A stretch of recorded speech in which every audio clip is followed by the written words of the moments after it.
Selamat siang semuanya. Perkenalkan, nama saya Anastasia Jessica.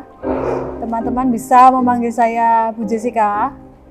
Saya biasanya mengajar di Filsafat WM, Filsafat Widya Mandala, Universitas Katolik Widya Mandala, Surabaya.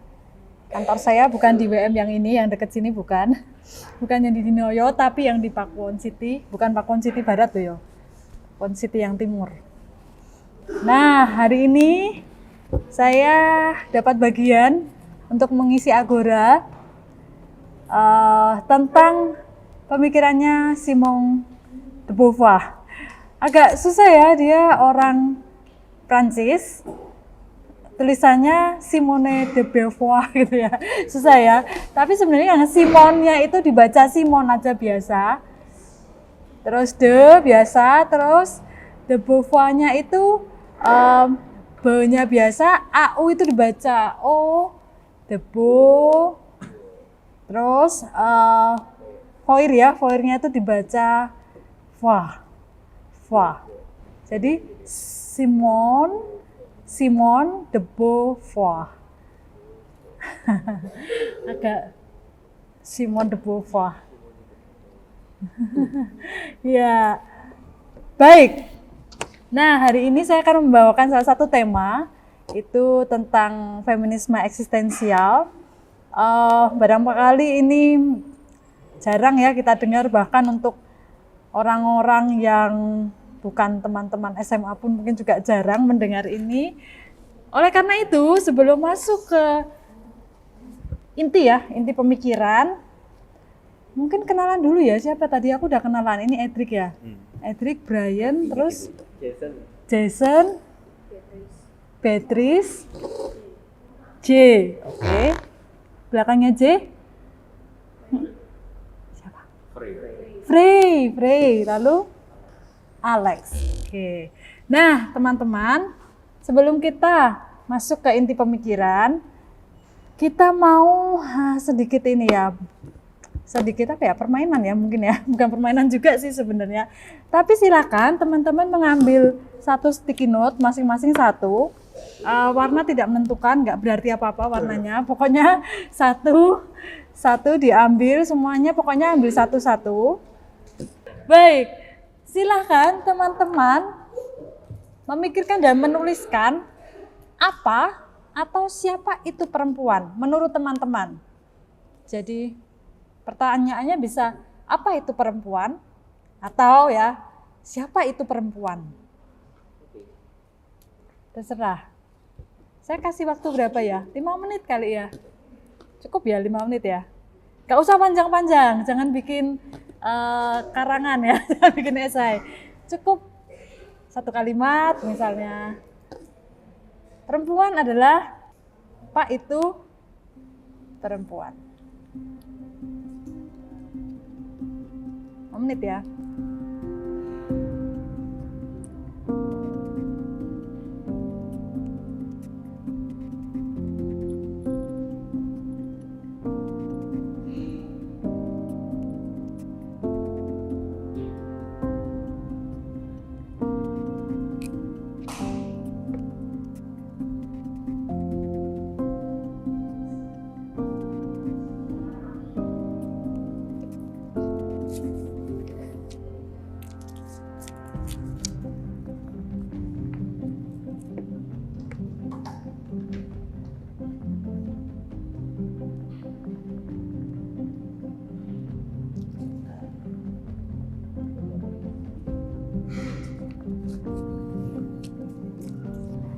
Baik, kalau sudah, ditahan dulu. Kita akan melihat sesuatu.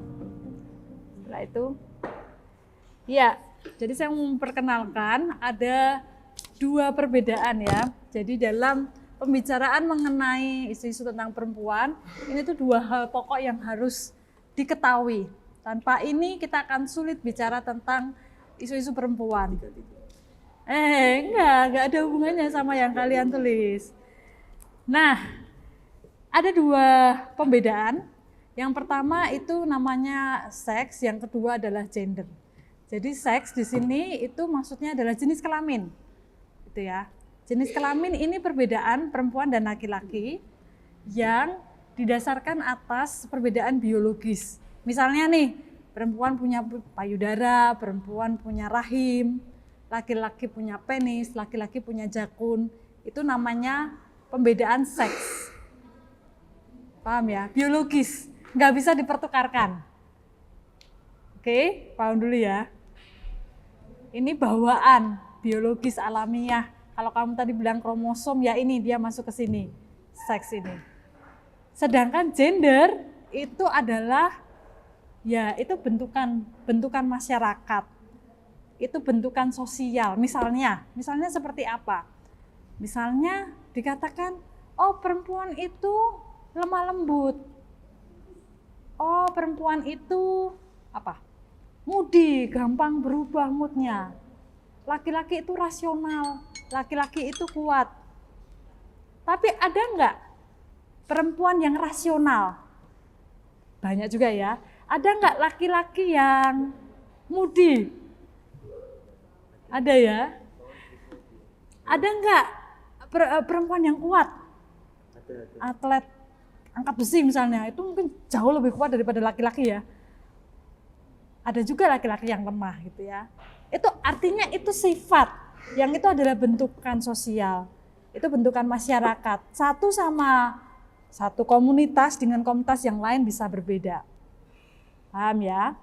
Nah sekarang saya mau kertasnya digeser ke arah jarum jam 1 kali. Jadi Edric ke Jason ya? Ya Jason. Edric ke Jason, Jason ke Beatrix. Terus Iya, nggak apa-apa. nggak apa-apa. Oke, nggak apa-apa. Sudah, terus Frey ke J ya. Oke, sudah ya. Nah, sekarang kita agak bergerak sedikit, nggak apa-apa ya. Kalian baca, isi ya J. Kalian baca kertas yang di depan kalian. Terus kalian kan udah paham ya, yang mana yang seks, mana yang gender.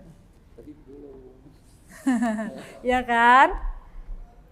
Sudah paham yang mana yang seks, gak apa-apa. Mungkin ada yang menulis dari segi seks, ada yang menulis dari segi gender, ya kan?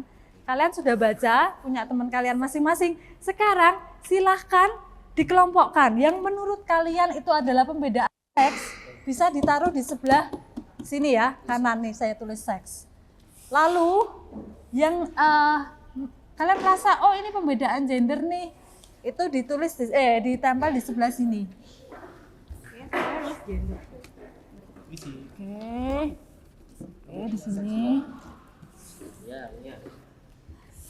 Jadi seks itu bukan hubungan seksual ya maksudnya ya. Seks itu maksudnya adalah pembedaan jenis kelamin. Sorry. Oke, cuma ada satu yang seks. Oke, kita cek ya. Nih, ada yang menaruh di sini. Seks. Konsep apa ini maksudnya? Seks apa gender? Menurut Frey apa? Gender. Menurut Frey gender. Oke. Ini ada beberapa kalimat ya. Jadi yang kalimat pertama itu ya masih belum tahu ya harus bergender laki-laki atau perempuan. Tapi yang membuat dikelompokkan dalam seks mungkin ini ya, karena yang untuk manusia perempuan atau laki-laki ini biasanya ya memiliki kromosom XX. Mungkin itu yang membuat teman-teman mengkelompokkan di sini ya. Betul berarti ya kalau kalimat itu yang digarisbawahi. Kemudian gender kita baca satu-satu ya. Manusia yang memiliki sifat feminis itu perempuan. Oke, tapi harus jelas ya, seperti apa sifat feminim itu? Apakah lemah lembut? Apakah apa? Maksudnya apa feminis? Ini siapa nih yang nulis nih? Manusia yang memiliki sifat feminis, ayo. Tapi biasanya kalau orang bilang sifat yang feminim tuh yang kayak gimana sih? Berdandan. Terus apa meneh? Terus apa lagi? Lembut. Gemulai. Aduh, saya berarti nggak feminim ya. Kedua, pelengkap laki-laki. Pelengkap laki-laki. Lalu kedua ada lagi. Oh, maksudnya ini ada beberapa jawaban mungkin ya. Jadi pertama perempuan itu pelengkap laki-laki, kedua gender selain laki-laki, ketiga gender kedua, lalu keempat manusia yang memiliki kromosom 2X. Terus perempuan. Jadi kalau yang di sini benar ya gender ya, karena dia dianggap sebagai pelengkap laki-laki. Karena mungkin di kebudayaan yang lain tidak demikian ya. Ada di kebudayaan yang lain perempuan itu bukan pelengkap laki-laki, dia malah justru yang utama atau yang pertama. Kemudian gender selain laki-laki, ya gender selain laki-laki. Kemudian gender kedua, nah itu kita nanti akan bahas apa maksudnya gender kedua. Itu kalau makanya judul bukunya Simone de Beauvoir kan itu second sex ya. Nah nanti kita akan lihat. Lalu perempuan itu sisi lain dari kepingan berjudul manusia sih. Nah agak puitis ya. Lalu kata yang digunakan untuk menentukan gender dan bisa dikatakan seperti subjek. Jadi cuma seperti ya. Siapa nih? Kata yang digunakan untuk menentukan gender bisa dikatakan seperti subjek gitu ya. Oke, apakah dia sungguh-sungguh subjek atau cuma seperti Subjek main. subjek, maksudnya subjek ya. Salah satu jenis manusia, pendamping manusia lain, pelengkap dan ibu. Oh, jadi ada dua ya paling enggak yang mengatakan pelengkap ya. Perempuan adalah lawan jenis dari laki-laki. Dia sama seperti laki-laki, dapat menjadi siapa saja. Namun perempuan memiliki esensi yang berbeda di beberapa daerah. Siapa nih? Apa maksudnya? Esensi yang berbeda di beberapa daerah, apa maksudnya Jason? Jadi di setiap daerah kan ada budaya pasti. Di budaya itu pasti ada yang menganggap perempuan itu sebagai apa? Jadi subjektivitas sih. Oh, jadi mungkin ada budaya yang perempuan itu hanya rumah tangga gitu. Ya dan yang lainnya juga. Kok pernah ke India tuh? Loh, sinetron India kebetulan. Iya. Ada beberapa yang kalau ini ya, kalau di Indonesia misalnya di Padang itu mereka lebih matrilineal daripada patrilineal. Jadi yang memegang katakanlah ya kunci dalam satu keluarga besar itu yang memutuskan hal penting itu yang dari segi ibu daripada ayah, termasuk hak waris dan seterusnya. Nah, baik, perempuan merupakan lawan jenis dari laki-laki yang dikenal memiliki sifat yang lebih lembut dari laki-laki. Oke, jadi lembut tidak lembut itu gender ya, artinya itu bentukan bisa dipertukarkan, bisa berbeda dari satu tempat ke tempat lain dan di komunitas yang lain juga sangat mungkin berbeda. Oke, ini harus jelas dulu karena seks itu adalah yang tadi ya yang biologis dan gender itu adalah yang bentukan sosial, yang sifat-sifat yang dilekatkan dan itu bisa dipertukarkan. Baik, terima kasih teman-teman. Oke, kumpulin di tengah dulu ya, nggak apa-apa ya. Saya senang pas Ibu bilang Padang itu, Bu. Orang Padang di mana-mana itu bikin masakan Padang di mana-mana. Ini ya, mereka terkenal perantau ya, Di pinggir rumah sakit Dharma sudah ada satu lagi baru. Dan memasak itu bukan urusan perempuan saja toh, kalau itu laki-lakinya hampir semuanya bisa memasak toh. Artinya perempuan yang tugasnya memasak itu soal gender ya. Perempuan itu tukang masak misalnya gitu ya. Di keluarga itu perempuan apa fungsinya? Oh, tukang masak itu hanya soal gender. Karena di banyak kebudayaan juga laki-laki ya malahan yang memasak ya. Kalau kita lihat di rumah makan Padang itu laki-laki semua malahan, jarang ada perempuannya. Oke, kita akan lihat lagi selanjutnya. Silakan kembali ke tempat masing-masing. Nah, pembedaan ini penting karena nanti kita akan mau melihat ya bahwa kalau perbedaan gender saja itu oke, tapi kalau perbedaan gender itu kemudian membuahkan ketidakadilan itu yang jadi persoalan. Kalau anggapan-anggapan atau sifat-sifat tadi ya, sifat-sifat tadi yang misalnya perempuan lemah lembut, laki-laki lebih rasional, misalnya perempuan cengeng, laki-laki lebih kuat. Kalau ini, anggapan-anggapan ini kemudian melahirkan ketidakadilan, membuat perempuan misalnya, nggak usah deh perempuan nggak usah jadi pemimpin, soalnya perempuan kan irasional, soalnya perempuan kan moody, gampang berubah moodnya. Yaudah deh kamu nggak usah jadi pemimpin saja perempuan. Nah itu namanya ketidakadilan. Jadi kalau itu kemudian membatasi perempuan untuk gak bisa jadi pemimpin, gak bisa sekolah tinggi, apalagi tidak bisa mendapatkan, kalau dalam bahasa filsafatnya, tidak mendapatkan akses untuk kebutuhan dasar, pendidikan yang layak, kemudian apalagi kehidupan yang layak, pekerjaan yang layak, maka itu namanya ketidakadilan, itu yang ditolak. Nah, ini ada beberapa contoh nih ketidakadilan. Misalnya tadi ya karena anggapan-anggapan gender tadi, lalu melahirkan misalnya ketidakadilan, oh perempuan pantas memimpin, atau oh laki-laki saja yang jadi pemimpin dalam rumah tangga, ayah saja, bapak saja. Atau juga di banyak kebudayaan itu hak waris pada laki-laki. Atau juga anggapan perempuan cuma boleh bekerja di rumah. Mungkin buat kalian apa sih itu udah kuno banget. Tapi itu masih terjadi ya sampai sekarang. Itu masih terjadi di banyak daerah sampai sekarang bahwa ya udahlah perempuan walaupun sekolah tinggi tapi nanti akhirnya dia harus merawat anak, harus di rumah, harus mengerjakan pekerjaan rumah tangga. Meremehkan kemampuan intelektual perempuan. Nah, ini nanti juga dilihat dalam ilmu pengetahuan, bahkan di dalam filsafat, di situ juga diceritakan, bahkan di filsafat pun perempuan itu tidak terlalu dianggap penting. Perempuan tidak perlu sekolah tinggi-tinggi, kemudian stereotip. Apa itu stereotip? Stereotip itu pelabelan, ngecap gitu ya. Ngecap misalnya, oh perempuan itu tadi tidak pintar secara intelektual. Oh perempuan itu nggak bisa praktek, bisanya cuma teori. Gitu nggak? Mungkin dia pinter ya kalau teori pinter, tapi kalau suruh praktek nggak bisa. Nah, tapi itu stereotyping, itu pelabelan, itu mencap saja. Dan itu bisa melahirkan ketidakadilan. Misalnya apa? Misalnya kalau ada kasus pemerkosaan gitu ya, kemudian yang ditanya bukan pelakunya siapa, tetapi yang ditanya justru, nah korbannya sih yang diperkosa pakainya baju apa? Dia cantik enggak, seksi enggak, pakai bajunya minim enggak. Nah, kenapa jadi korban yang disalahkan gitu kan? Harusnya kan si pelaku. Dan pada kenyataannya ternyata bajunya apapun itu tidak mempengaruhi atau tidak mengurangi kasus kekerasan seksual. Karena ada banyak kasus kekerasan seksual yang terjadi juga di ranah pendidikan, di ranah agama, di ranah di mana orang pasti nggak mungkin bajunya itu terbuka. Di mana orang pasti bajunya sopan.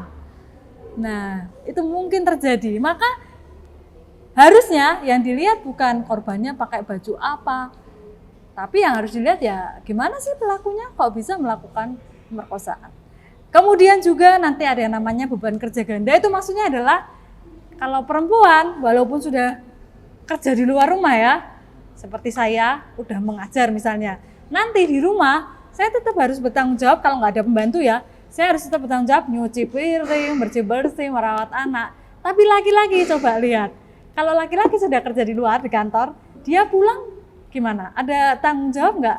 Harus masak apa nggak gitu? Biasanya yang ditanya masak apa nih hari ini ibunya ya biasanya ya, bukan ayahnya ya. Pada umumnya, nggak tahu kalau sekarang mungkin sudah mulai berubah. Tapi ada yang namanya beban kerja ganda itu. Jadi kalau perempuan itu ganda beban kerjanya karena selain di luar rumah, dia di dalam rumah juga harus tetap tadi bekerja, mengurusi pekerjaan-pekerjaan rumah tangga. Upah perempuan lebih kecil karena dianggap bukan kepala keluarga. Itu misalnya di buruh pabrik masih seperti itu. Jadi ada tunjangan keluarga yang hanya diberikan untuk laki-laki. Ya, perempuan kenapa nggak diberi atau diberikan lebih sedikit? Karena dianggap dia bukan kepala keluarga. Walaupun pada kenyataannya dia seorang ini ya tulang punggung ya, pencari nafkah satu-satunya ya tetap enggak karena dia seorang perempuan. Juga misoginis dan seksisme ini kurang lebih misoginis itu memandang perempuan sebagai sesuatu yang lebih rendah daripada laki-laki. Seksisme itu seperti rasisme. Kalau rasisme tahu ya. Kalau rasisme itu kan memandang rendah orang karena rasnya. Misalnya, mohon maaf ya, kalau ada yang keturunan Madura, biasanya orang Surabaya sama orang keturunan Madura itu rasis ya. Oh kamu sih keturunan Madura, kerjaannya apa gitu kan, misalnya gitu. Nah itu bukan rasis tapi ini seksis. Jadi membuli karena ini perbedaan jenis seksualnya. Kemudian body shaming. Oh ya, body shaming itu membuli karena bentuk tubuhnya. Misalnya perempuan gendut itu yang banyak diejek ya, banyak diejek, banyak dibully. Perempuan gendut tuh biasanya citranya apa? Kayak kelihatannya gimana? Pemalas atau enggak cantik atau lamban gitu kan. Nah, itu body shaming. Jadi merendahkan seseorang karena bentuk tubuhnya. Bentuk tubuhnya bisa gendut, bisa juga kurus atau terlalu kurus atau warna kulitnya juga bisa. Nanti ada irisannya dengan rasisme. Nah, begitu jadi tadi ya kita sudah mengenal seks dan gender. Ada dua pembedaan antara tadi yang biologis dan yang sosial. Dan ini terjadi persoalan kalau yang perbedaan gender tadi kemudian melahirkan ketidakadilan.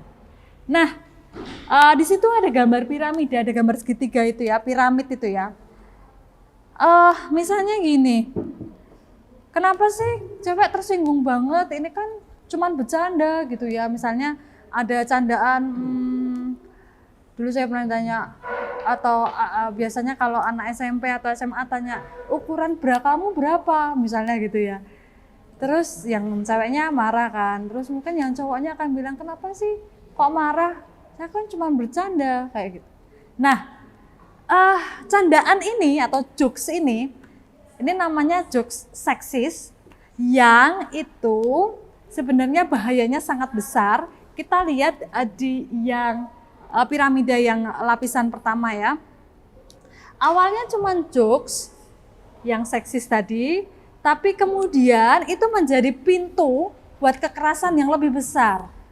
Dari jokes yang seksis atau guyonan yang seksis, kemudian pembagian atau fungsi ya, pembagian fungsi peran tradisional yang tadi timpang, yang tidak adil, kemudian jadi verbal harassment, verbal abuse, jadi kekerasan melalui kata-kata sampai pemerkosaan, itu yang nomor 2, dan yang paling tinggi adalah kematian, pembunuhan, karena terbiasa menganggap orang lain, perempuan itu sebagai objek. Tamanya cuma membuli, ya kan cuma membuli, nggak apa-apa buat lucu-lucuan gitu ya. Biasanya meme-meme itu ya, ngomentarin mungkin payudara, mengomentari misalnya pantat misalnya, pantatnya dia gede banget misalnya. Itu jokes, itu guyonan, kan buat lucu-lucuan, buat seru-seruan. Tapi sebenarnya itu sangat berbahaya, karena itu adalah pintu kekerasan yang lebih besar. Karena cenderung kemudian terbiasa kan, dianggap sebagai objek, lalu akan jadi kekerasan yang lebih meningkat, dan paling berbahaya adalah pemerkosaan dan kematian, pembunuhan. Begitu. Nah, ini belum sampai ke Simone de Beauvoir-nya ya, tapi saya ingin tahu pendapat teman-teman dulu soal ini. Apakah teman-teman juga pernah menemukan ketidakadilan gender dalam hidup sehari-hari? Kalau ada apa? Terus kalau misalnya jadi joke yang biasanya ngarah objektifikasi itu berhubungan sama stereotip ya, fisik sama sifat-sifat yang sudah biasanya dianggap umum, atau gimana ya, yang biar joke-nya itu aman atau nggak bahaya itu ya apa? Oh, baik. Yang tidak bahaya dalam konteks ini ya, dalam konteks gender ya tentu saja jangan jokes yang kemudian merendahkan gender lain, jangan jokes yang merendahkan seks yang lain. Maka harus sangat berhati-hati, pokoknya kalau ada variabel gender misalnya tentang perempuan atau tentang laki-laki juga sebenarnya ya, itu harus hati-hati. Karena jangan-jangan kita justru melakukan kekerasan itu. Ya bikin jokes lah yang banyak yang lain. Banyak jokes yang lain, yang objeknya lain kan, bukan sesama orang yang dijadikan jokes. Ras itu juga jangan dijadikan jokes gitu ya. Sekarang kita belajar tentang seks, seks juga tidak boleh dijadikan jokes. Terus apa yang boleh jadi jokes? Yang banyak gitu ya, keadaan, situasi yang tidak berhubungan dengan identitas seseorang lah. Identitas itu ada banyak ya, ada agama, ada ras, ada apalagi seks tadi ya, perbedaan perempuan laki-laki, apalagi identitas. Pilihan ideologi atau politik misalnya. Jadi lebih aware, lebih sadar lah kalau mau bikin jokes. Itu ya, ada kasus itu ya yang komedian yang bikin jokes tentang ini Najwa Shihab, tahu nggak? Oh nggak tahu ya. Ya dia bikin jokes seksis gitulah. Terus dia akhirnya minta maaf. Nanti cari aja sendiri ya, jokesnya kayak apa. Jadi seorang stand up komedian, dia bikin jokes tentang Najwa Shihab yang itu seksis gitu. Nah, terus dikomentari sama yang penontonnya. Terus akhirnya dia minta maaf sama Najwa Shihab. Oke, ada lagi yang mau cerita atau pernah nggak menemukan ketidakadilan gender? Pernah nggak?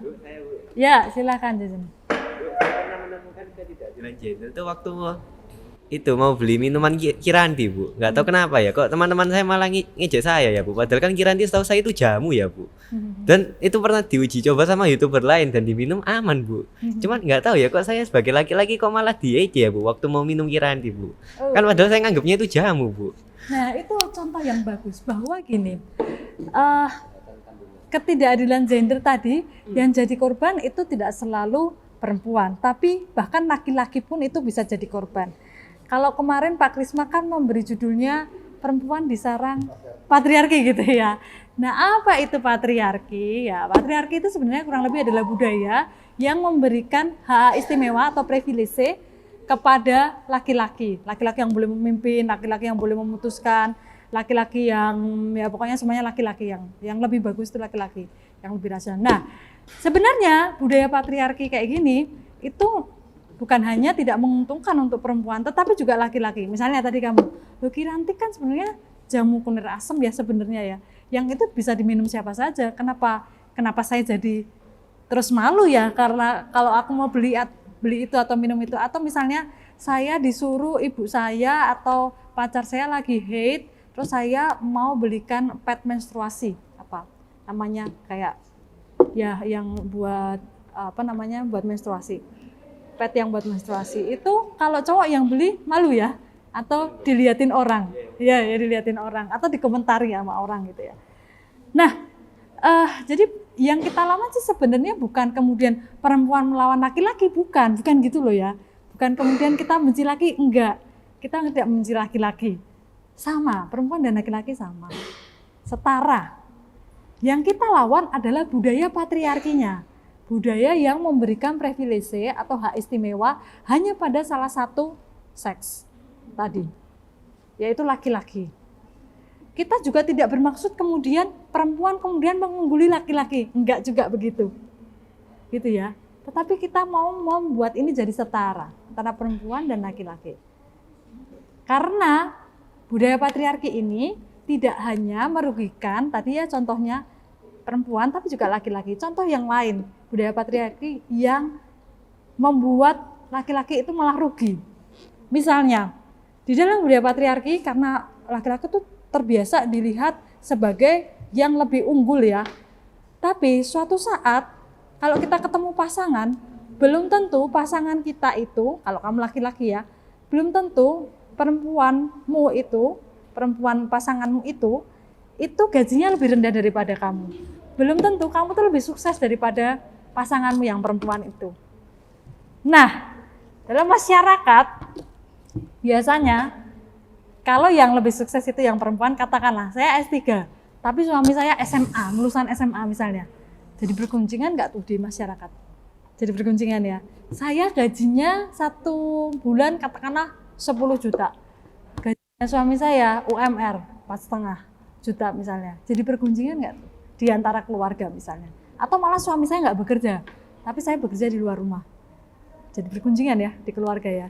Nah artinya sebenarnya yang jadi korban itu bukan hanya perempuan, tetapi laki-laki karena tuntutannya terlalu tinggi. Bahwa dia harus lebih pintar, bahwa dia harus lebih sukses, bahwa dia harus penghasilannya lebih tinggi.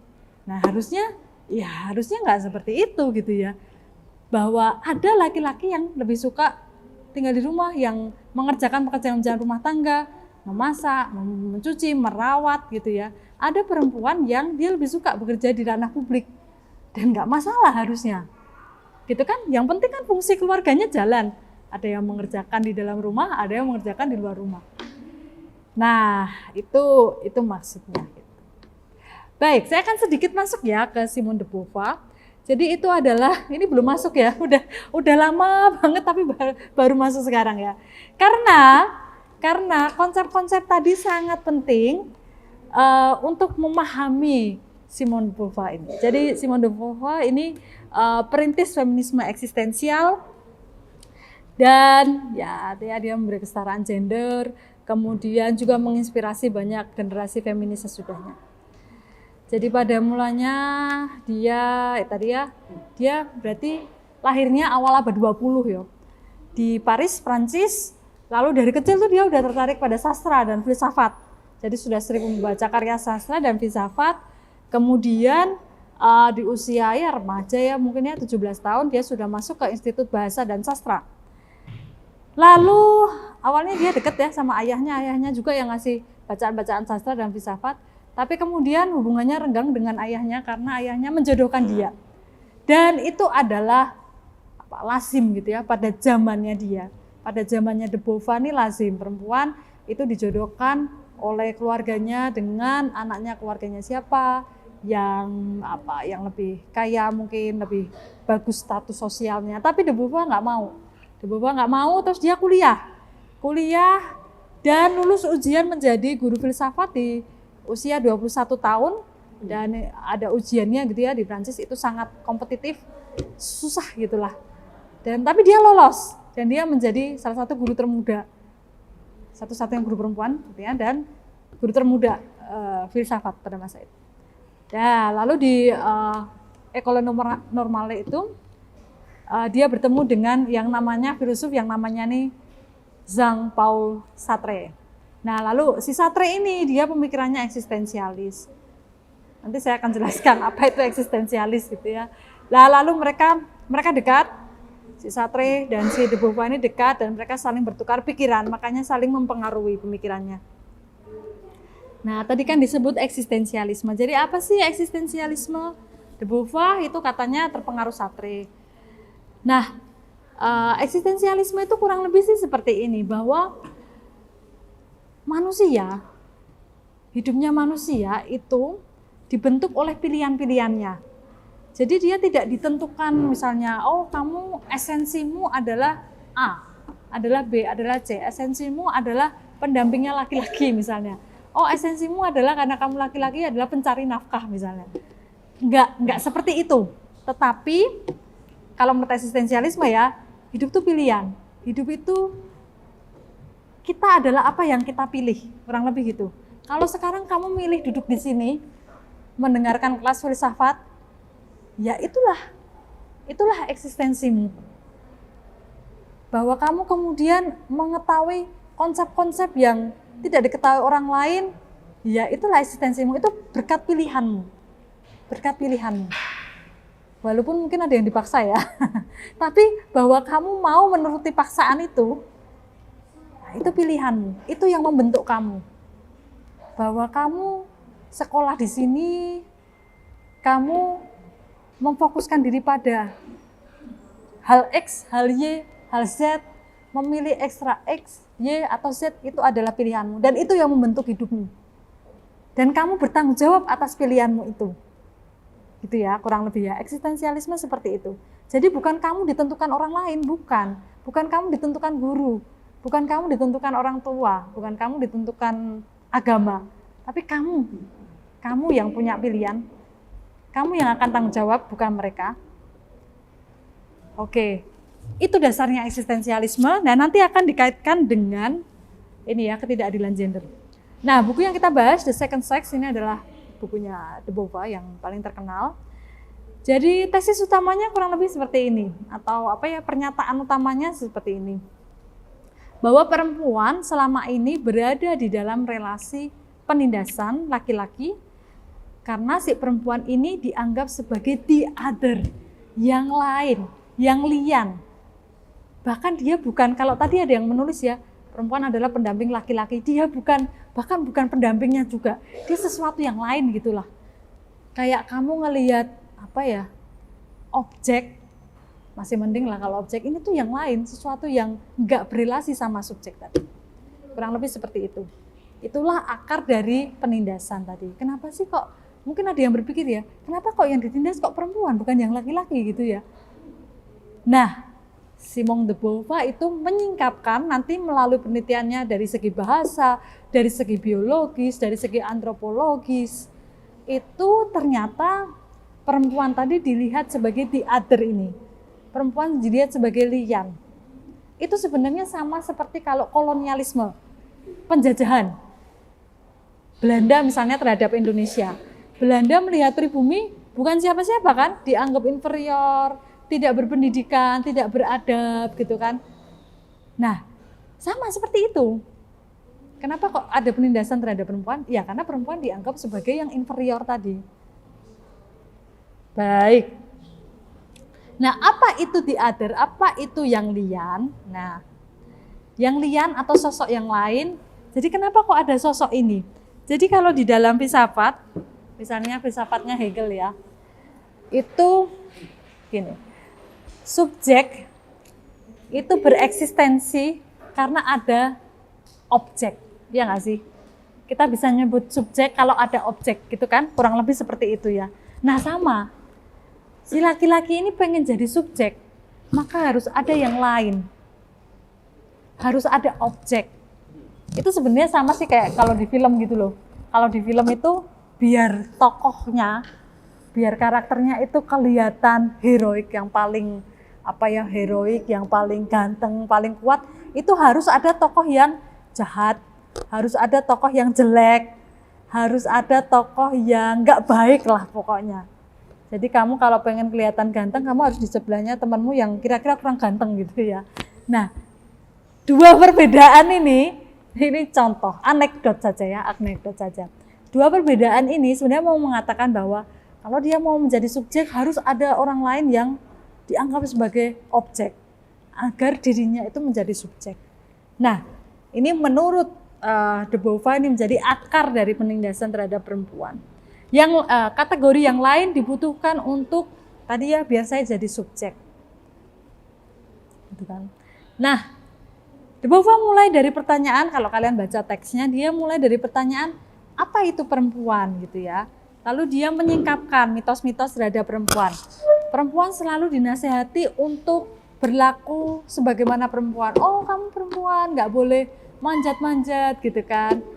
Harus kalem, nggak boleh nggak boleh pecicilan gitulah kurang lebih. Nah, jadi ada pandangan bahwa perempuan tidak punya esensi, dia cuma ditentukan saja, ditentukan oleh kulturnya, ditentukan oleh budayanya. Misalnya, oh dia adalah tukang masak misalnya, atau tukang merawat anak, tukang merawat lingkungan dan seterusnya. Sehingga perempuan tadi definisinya sangat ditentukan oleh laki-laki atau masyarakat di sekitarnya. Nah, de Beauvoir juga sampai dia meneliti ya, dari mana sih akarnya penindasan perempuan? Dia melihat ada salah satunya pada persoalan bahasa. Oh, ternyata penindasan itu setua bahasa. Misalnya kalau dalam bahasa Inggris man itu menunjukkan laki-laki tetapi juga manusia dalam pengertian yang umum gitu ya. Ya kan? Mengacu pada laki-laki. Bukan woman kan? Bukan perempuan. Untuk menunjuk manusia secara umum itu man, bukan woman. Juga dia mengamati bahwa kata perempuan itu dipakai dalam konotasi yang negatif atau lemah. Biasanya kalau untuk yang subjek yang menderita atau objek yang menderita atau lemah, sedang struggling gitu ya, itu biasanya dia menggunakan kata ganti her atau she. Itu biasanya ada di sastra sih, biasanya ada di sastra. Kalau kalian baca ini sastra-sastra berbahasa Inggris. Juga persoalan tubuh. Perempuan dianggap lebih lemah karena dia terlalu banyak dipengaruhi hormon. Dan itu dianggap sebagai keterbatasan. Padahal laki-laki juga dipengaruhi hormon nggak?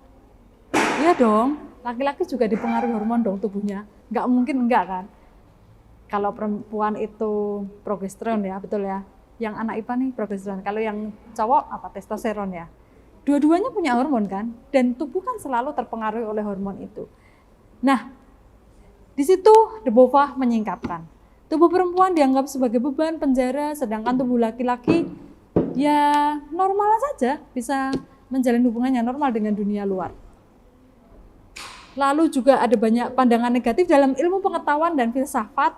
Misalnya Aristoteles mengatakan bahwa perempuan itu sesuatu yang tidak sempurna ya, belum sempurna. Atau Thomas Aquinas, sahabat pertengahan, manusia yang perempuan itu adalah makhluk yang tercipta secara tidak sengaja, kebetulan. Atau kalau di dalam agama Semitik ya, agama kayak Katolik, Yahudi, Islam, itu perempuan diciptakan dari tulang rusuk Adam gitu kan. Dia hanya bagian dari tulang rusuk. Nah, menurut Debova ini merupakan ya akar ya. Akarnya bisa ditelusuri dari tadi ya, dari bahasa, dari persoalan tubuh, pandangan tentang tubuh, bisa dari pandangan negatif tentang perempuan, dan juga ada di dalam agama menurut dia. Nah, dengan demikian perempuan dianggap sebagai sesuatu yang ya bukan sesuatu yang mandiri lah. Jadi laki-laki dianggap subjek yang absolut, sedangkan perempuan bahkan objek pun tuh enggak, dia yang lain gitu. Yang nggak tahu apa, yang tidak berelasi dengan si subjek tadi. Tapi si laki-laki ini untuk jadi subjek dia membutuhkan itu yang lain itu. Nah, jadi sosok yang lain tadi setua kesadaran itu sendiri. Jadi relasi dengan the other, satu yang lain itu bahkan adalah tidak berkorelasi ya. Jadi relasinya gimana? Tidak berkorelasi. Itu seperti kalau apa ya, saya membayangkan ini. Kalau mamamu mungkin ya udah jengkel banget gitu, terus bahkan dia udah nggak mau tahu, udah nggak mau komentar, ya udahlah sakarepmu gitu ya. Sudah nggak mau komentar ini baik atau buruk, boleh atau enggak. Tapi dia bilang, ya terserah kamu lah gitu ya. Nah itu mungkin relasinya seperti ini. Jadi bukan lagi berelasi seperti subjek dan objek, bahkan dia nggak mau berkorelasi sama sekali. Nah itu puncak dari keberlainan. Nah ini juga terjadi bukan hanya penindasan dalam perempuan, tetapi juga kalau dalam kolonialisme itu ya. Misalnya orang Amerika kulit putih yang datang ke Amerika lalu memandang Indian itu sebagai yang lain, atau kita juga Belanda dulu dijajah Belanda, yang lain, sesuatu yang lain. Atau orang kulit putih datang ke benua, orang kulit hitam lalu melihat, oh kamu bukan manusia, kamu yang lain. Nah itu sama dengan akar penindasan terhadap perempuan. Tapi di sisi lain, anehnya ya, ini anehnya ya, anehnya perempuan menerima itu. Banyak perempuan menerima itu. Banyak perempuan menerima dirinya sebagai sosok yang lain itu. Nah, kok bisa ya? Kok bisa ya sangat patuh, atau kok bisa ya sangat nurut gitu ya. Kenapa kok seperti itu? Nah, dia melihat bahwa, si Debova ini melihat bahwa kenapa perempuan demikian? Karena dia gagal dalam menegaskan subjektivitasnya, gagal dalam, kalau dalam pilihan eksistensial tadi ya, dalam bahasanya itu, dia gagal menentukan pilihan hidupnya. Dia lebih senang ditentukan.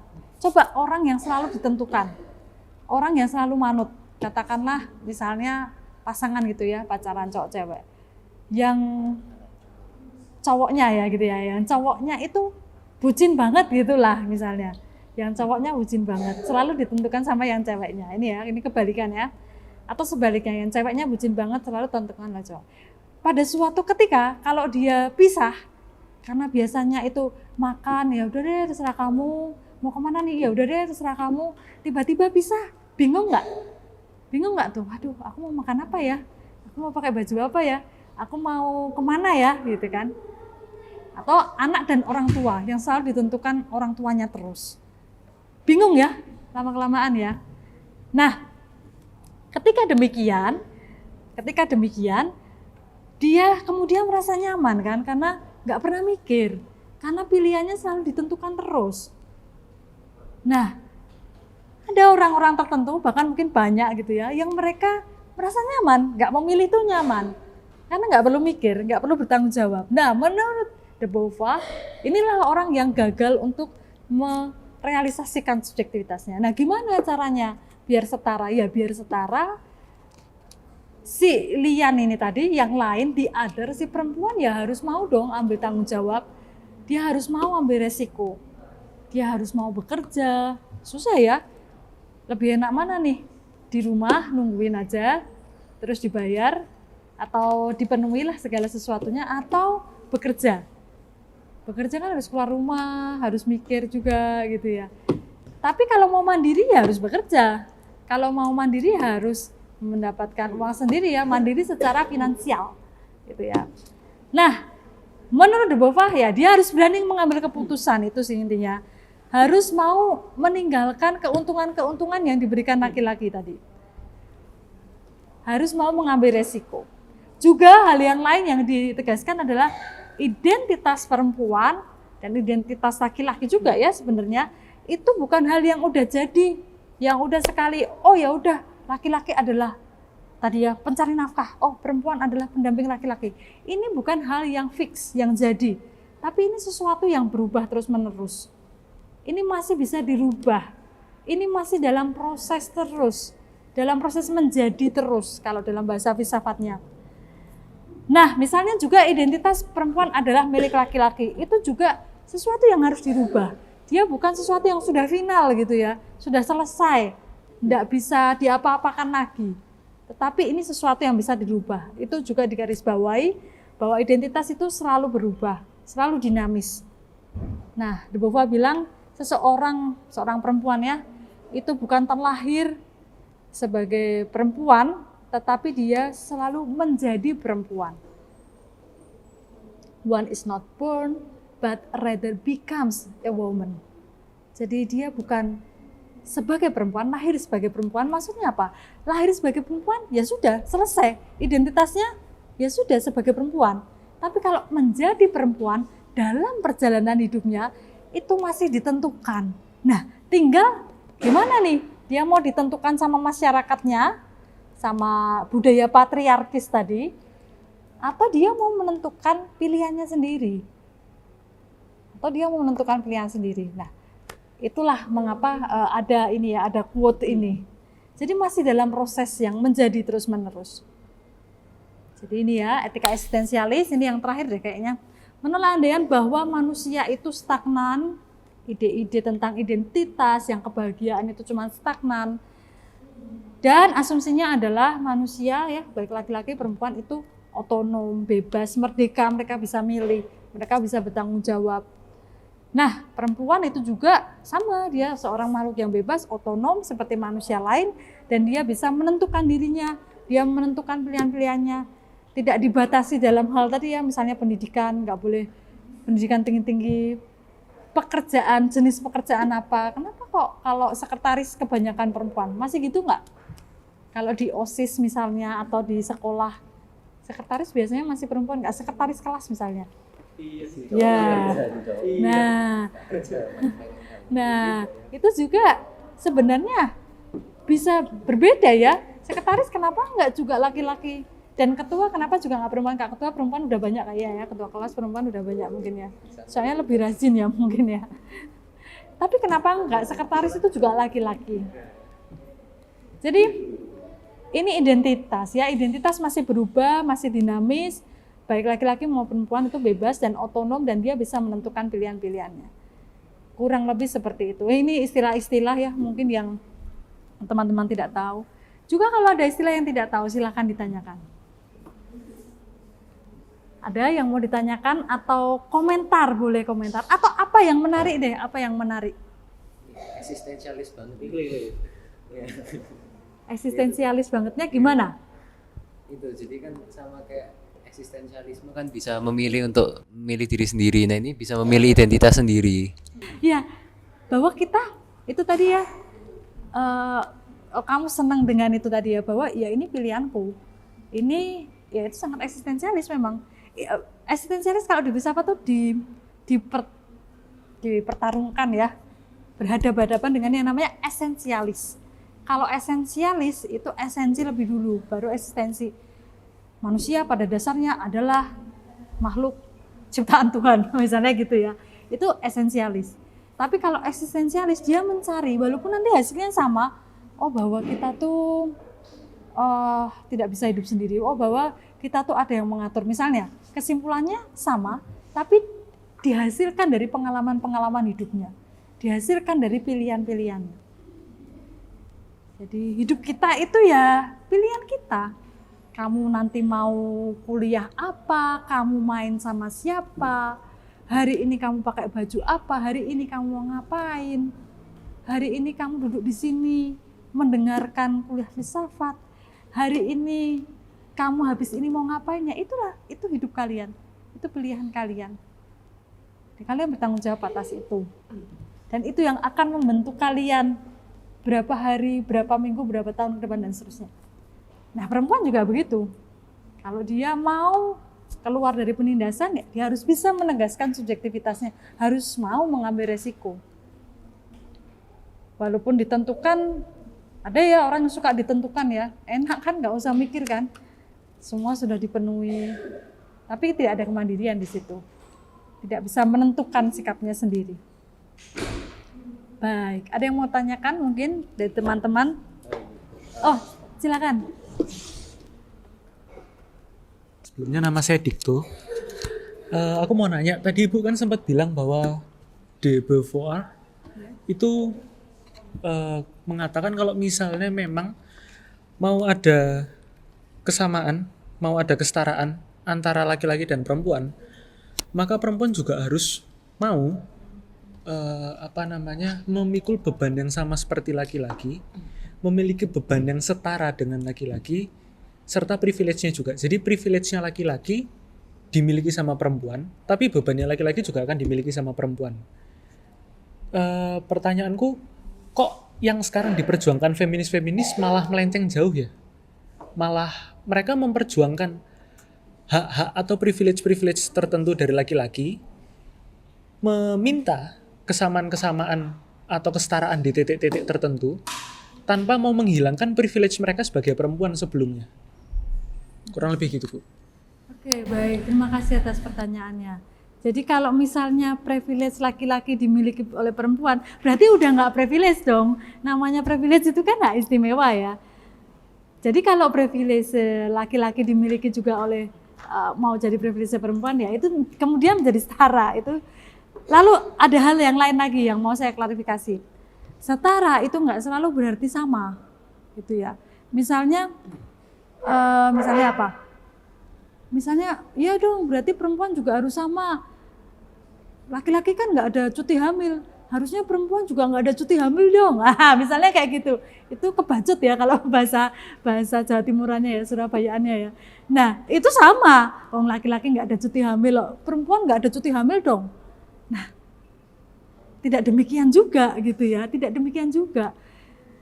Setara itu artinya bukan berarti sama, tapi memberikan sesuai porsinya. Tadi kita sudah tahu bahwa memang ada perbedaan gender dan seks, itu memang ada. Bahwa perempuan itu punya rahim dan bisa hamil, dan laki-laki nggak punya. Yang bisa hamil ya cuma perempuan. Dan ketika hamil memang tubuh perlu istirahat. Menjelang kelahiran, nanti setelah kelahiran. Memang sekarang justru dibalik ya, kesetaraannya adalah soal perawatan anak. Jadi yang merawat anak bukan hanya perempuan, tetapi juga laki-laki perlu turut dalam merawat anak juga. Waktu saya studi di Hungary, cuti hamil itu 3 tahun. Jadi kalau hamil ya melahirkan itu cutinya 3 tahun. 2 tahun itu kalau tidak salah gajinya sekitar 70%, ya setahun 50%. Kalau di Indonesia itu 3 bulan. 3 bulan itu diambil 1,5 sebelum melahirkan dan 1,5 setelah melahirkan. Laki-laki tidak dapat cuti hamil, gitu. Gak ada cuti kalau namanya ya parents lah, sebagai orang tua. Ketika istrinya melahirkan ya paling bisa cuti waktu istrinya melahirkan itu tok, 1 hari itu tok. Nah, kesetaraan itu tidak berarti sama persis ya, memang ya. Yaitu memberikan sesuai porsinya tadi.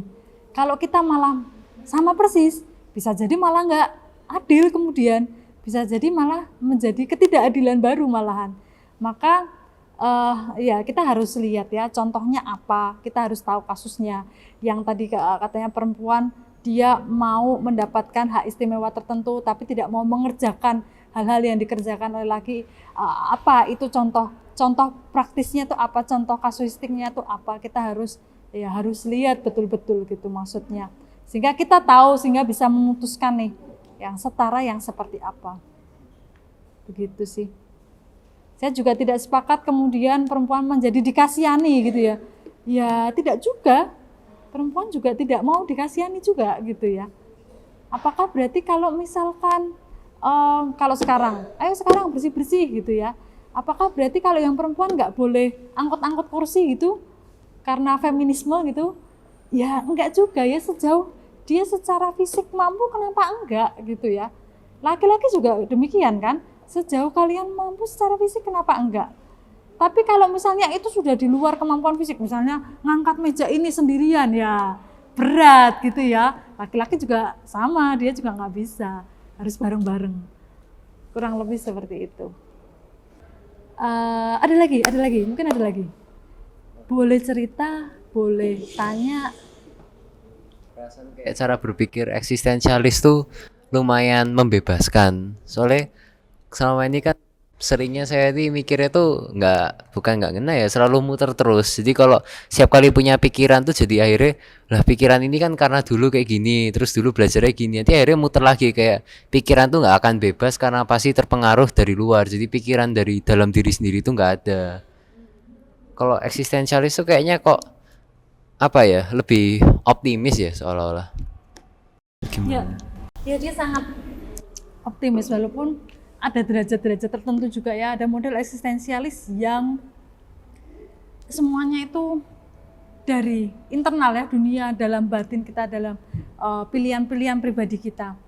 Tapi kan ada hal-hal yang kita nggak bisa menolak, misalnya kayak masa lalu misalnya. Masa lalu itu sudah nggak bisa kita tolak, udah terjadi, nggak bisa diapa-apain. Keluarga, kita nggak bisa memilih lahir di keluarga yang mana. Kita terlahir sebagai perempuan atau laki-laki, kita terlahir di keluarga yang kaya atau miskin, kita terlahir di keluarga dengan etnis Jawa atau Cina atau Madura, kita nggak bisa milih. Maka gimana berhadapan dengan yang udah nggak bisa kita rubah? Ya diterima aja, gitu ya. Kita lahir, kita juga nggak bisa milih. Nanti kita mati, kita juga nggak bisa menolak kan, pasti akan mati kan. Gimana dengan, jadi persoalan ya, kalau tadi wah semuanya saya yang menentukan, tapi kan ada hal-hal juga yang di luar yang kamu nggak bisa tentukan, nggak bisa kamu atur.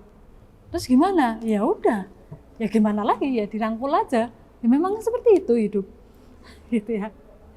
Kalau ada hal-hal yang masih kita bisa rubah, ya dirubah gitu. Kita tentukan ya ditentukan.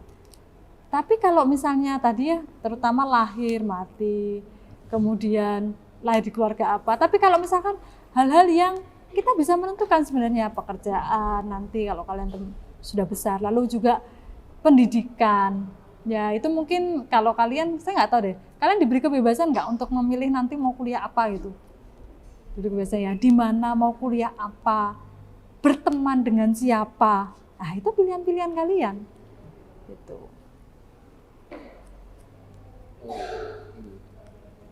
Mau tanya lagi. Ya. Misi.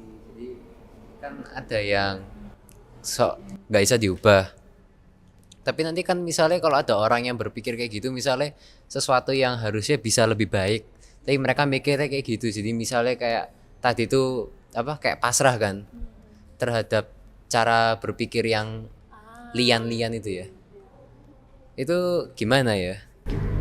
Oke, baik. Kalau menurut kita sebenarnya itu masih bisa dirubah, tapi menurut yang lian tadi, yang lain tadi, ya udahlah aku pasrah lah.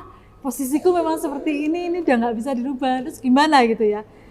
Iya, sejauh kita bisa sejauh kita bisa merubah dia, sejauh kita bisa memberi masukan, ya ini loh ada peluang seperti ini, kamu bisa loh ke arah yang sini. Misalnya kalau itu teman kita ya, kalau ini praktis ya. Tapi kalau itu diri kita sendiri, ya kalau kita sadar tadi, oh saya itu ternyata selama ini menjadi yang lian ya. Selama ini saya di other, yang lain, yang cuman menguatkan subjektivitasnya orang lain aja, atau budaya patriarki misalnya. Jadi korban dari budaya patriarki. oh kalau begitu saya harus gimana ya? Iya itu tadi, kita harus lihat, oh iya ini ada peluang bahwa saya menentukan sendiri loh. Nah kalau orang lain memang sulit ya, kita harus mempengaruhi dia mungkin gitu ya. Tapi kalau ini diri kita sendiri, ya kita harus milih, kita harus mengambil risiko. Nah memang ini hal yang individual, tetapi kalau dalam konteks politik ya, ini memang harus didukung juga oleh yang struktural, oleh yang institusional. Misalnya gimana? Misalnya gini, perempuan ingin mendapatkan haknya untuk menyusui misalnya di tempat kerja. Misalnya ya, konkretnya seperti itu. Ya harus ada dari institusi ya, di mana sih tempatnya, misalnya kalau dulu ya saya punya anak, waktu saya juga masih mengajar, saya harus memerah ASI saya. Jadi ASI itu harus diperah berapa jam sekali gitu, sehingga dia walaupun enggak diminum sama bayinya, dia tetap keluar, nanti ASInya tetap lancar. Nah, dari institusi harus menyediakan tempat. Dari segi negara harus ada undang-undangnya. Misalnya bahwa tempat bekerja harus menyediakan tempat untuk memerah ASI misalnya. Negara misalnya menjamin bahwa semua perempuan yang mau cuti hamil dia tetap dibayar, enggak dikeluarkan sama pabrik atau tempat bekerjanya. Misalnya demikian. Nah itu perlu dukungan ya, tadi ya kalau itu kan individual ya, tanyakan tadi individual. Saya memilih, saya bertanggung jawab, tetapi itu juga secara politik perlu didukung oleh struktur juga. Perlu didukung oleh struktur, perlu didukung oleh institusi, didukung oleh negara, didukung oleh kebijakan-kebijakan. Jadi harus jalan ya dua-duanya ya, baik yang segi individual maupun yang segi strukturalnya. Kalau ada kebijakan itu akan semakin mudah sebenarnya, semakin dijamin. Gitu. Baik, ada lagi? Kalau tadi Dikto tanya, itu kan kesetaraan antara perempuan dan laki-laki. Kemudian dijawab bahwa itu tuh dengan poin-poin tertentu dan porsinya masing-masing. Kemudian kalau penjelasan tentang patriarki sendiri di situ itu mengatakan bahwa yang mendominasi laki-laki yang mendominasi, menindas dan mengeksploitasi perempuan. Namun realitasnya untuk saat ini sendiri perempuan juga banyak yang menindas dan merendahkan, mendominasi perempuan lain dan bahkan lebih patriarki daripada laki-laki mungkin. Kalau kayak gitu gimana? Itu sangat mungkin terjadi karena budaya patriarki seperti saya bilang tadi, dia tidak hanya menghinggapi laki-laki tetapi juga perempuan. Jadi perempuan bisa menindas perempuan lain. Misalnya dalam konteks feminisme ya, gerakan feminisme. Feminisme kulit putih, mereka tidak aware, mereka tidak sadar dengan perempuan-perempuan dari negara dunia ketiga yang berkulit ya, coklat, berkulit hitam gitu ya. Tuntutan-tuntutan mereka itu misalnya karena mereka kelas menengah ke atas, berkulit putih, ya sudah mereka problem mereka adalah mereka tidak bisa bekerja di luar rumah. Mereka cukup bekerja yang domestik aja, ini tahun mungkin 60-an ya, 60-an, 70-an. Tapi untuk mereka perempuan yang berkulit tidak putih ya, yang mungkin coklat atau hitam, mereka itu sudah bekerja di luar rumah. Di negara dunia ketiga sebagian besar perempuan itu sudah bekerja di luar rumah. Tidak ada masalah yang sama dengan yang kulit putih tadi. Yang kulit putih kemudian mereka menuntut agar bisa bekerja di ranah publik. Lalu yang mengerjakan domestik siapa? Yang mengerjakan pekerjaan domestik ya ART, asisten rumah tangga. Pembantunya siapa? Perempuan dari ras kulit yang lain, ras kulit hitam atau ras kulit coklat. Sangat mungkin terjadi perempuan menindas perempuan lain. Itu sangat mungkin karena budaya patriarki ini tadi, dia tidak selalu menghinggapi laki-laki, tapi juga perempuan juga. Atau perempuan yang body shaming tadi ya, melakukan body shaming. Biasanya yang mencemooh perempuan itu perempuan lain ya biasanya ya. Wah itu dandanannya kurang seperti itu, bodinya kurang seperti ini. Itu seringkali bukan laki-laki tapi perempuan. Jadi sangat mungkin terjadi. Maka yang harus dicerahkan itu nggak cuma laki-laki tapi juga perempuan juga. Begitu. Gimana? Ada pertanyaan lagi yang masih mengejar ya? Oh ya, Pertanyaan dari Steve.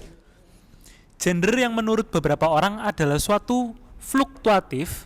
Oleh karena itu, bagaimana pandangan kesetaraan gender terhadap gender yang fluktuatif itu sendiri? Dan jika gender seseorang dapat berubah atau diciptakan konsep gender baru karena gender fluktuatif, maka apa paham gender equality langsung mengakui semua gender yang baru itu equal atau setara? Oke. Saya bahas yang pertama dulu ya. Tadi dibahas tentang budaya matriarki dan kesetaraan. Di Indonesia juga terdapat budaya Minangkabau yang sangat matriarki. Apakah budaya seperti ini masih diterapkan? Sebaiknya dihapuskan atau diganti paham modern seperti kesetaraan? Baik, saya sendiri tidak terlalu mengetahui ya apakah di Minangkabau itu yang masyarakat tradisionalnya itu masih sangat matriarki gitu ya. Apakah ini masih berlaku atau tidak? Apakah itu perlu diganti paham modern? Kalau misalnya itu masih berlangsung, apakah perlu diganti paham modern? Tidak juga ya menurut saya. Sejauh budaya yang berlangsung itu tidak merendahkan salah satu gender ya, tidak merendahkan laki-laki atau tidak merendahkan perempuan. Jadi memang kalau dinamakan kearifan lokal, kadang-kadang yang lokal itu tidak selalu arif gitu ya. Ada namanya tradisi mutilasi genital perempuan. Kenapa kok demikian sunat perempuan? Nah itu sudah tidak boleh. Kenapa kok ada sunat perempuan? Karena ya perempuan dianggap disunat itu agar tidak merasakan kenikmatan, agar dia tidak tidak menjadi bandar klitorisnya, yang disunat klitorisnya, gitu. Agar dia tidak menjadi banal, agar dia nggak jadi nakal gitu ya. Ada tradisi demikian. Apakah itu terus dipertahankan? Ya enggak gitu ya. Jadi yang dari tradisi kalau itu mendukung kesetaraan ya silakan dipertahankan, tapi kalau tidak ya tidak perlu dipertahankan gitu ya. Lalu yang kedua, gender menurut beberapa orang ada itu sesuatu yang dinamis, fluktuatif. Lalu kalau ada gender baru, ya itu sangat mungkin ya. Sekarang sudah terjadi ya. Kalau teman-teman tahu kepanjangannya LGBTQ+, itu ya lesbian, biseksual ya, transseksual, kemudian queer itu kalau ya laki-laki seperti perempuan atau perempuan seperti laki-laki sebenarnya bisa juga queer. Dan plus kan, artinya plus itu akan mungkin terjadi gender baru. Dan apakah mereka harus ada gender equality? Iya, harus ada kesetaraan. Bayangkan mereka yang disebut queer tadi, yang dalam bahasa sehari-hari banci gitu ya nyebutnya ya, bencong atau banci. Yang mereka sebenarnya secara genetis ya seperti itu, ada yang secara bawaan, ada yang karena lingkungan juga, ada yang karena trauma seksual. Tapi whatever lah sumbernya apa, tapi mereka sudah seperti itu. Mereka yang queer tadi, mungkin nggak mereka jadi pegawai negeri misalnya, atau jadi tentara, atau mengakses pekerjaan-pekerjaan yang formal katakanlah. Nah, yang bisa adalah kemudian usaha sendiri kan. Biasanya mereka yang queer kemudian buka salon, punya usaha, tapi nggak bisa kalau di Indonesia paling nggak ya, itu belum bisa. Oke, ya terima kasih. Nggak bisa mereka, makanya harus ada akses pendidikan dan pekerjaan yang layak untuk semua gender. Gimana? Ini waktunya aku udah diingetin, waktunya sudah habis. Jadi mohon maaf nanti kalau misalnya ada hal yang ingin tanyakan langsung aja ditanyakan. Terus terakhir mungkin ini ya teman-teman menulis lagi, tapi nggak usah ini nanti diberikan ke saya saja. Apakah menurut teman-teman penting atau tidak mempelajari tentang isu-isu perempuan, isu-isu gender itu penting atau tidak? Kalau penting kenapa? Kalau tidak penting juga boleh kenapa? Gitu ya. Baik, terima kasih teman-teman. Saya senang berjumpa dengan kalian semua. Semoga bermanfaat.